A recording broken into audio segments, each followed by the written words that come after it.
Good day everyone. For today's video, magluluto tayo ng ating adobong manok sa gata at yan po ang ating mga ricado. Yan ating mga ricado. Napakadali lang po lutuin ito. Kayang-kaya nyo po ito. Mag-isa na po tayo ng bawang.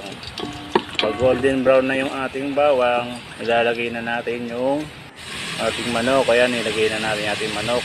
Takpan natin, isang kutsa natin ng konti. Okay, ayan, medyo nasakot siya na natin. Pwede na natin yan lagyan ng toyo. Ayan, nilagyan natin ng toyo. Takpan ulit natin. Ayan, kumukulo na siya. Bali, ibali-balik ta rin lang po natin yung ating manok para ma-absorb yung toyo at maganda yung kulay ng ating manok. Ayan, nabaliktad na po natin yung other side sa kabilang side naman ulit. Katapos yan, lagyan na natin yung pangalawang gata. Ayan yung pampalambot natin ng ating manok para malambot. Yan, kumukulo na siya. Nilagay na rin natin yung purong gata natin dyan. Pwede na natin timplahan yan. Takpan ulit natin hanggang sa lumambot.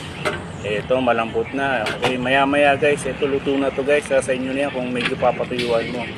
Pero sa akin, mas gusto ko yung medyo masabaw para pangmasa ba, maraming makain ba. Sabaw pa lang ulam na. Enjoy your meal, stay safe, and God bless everyone.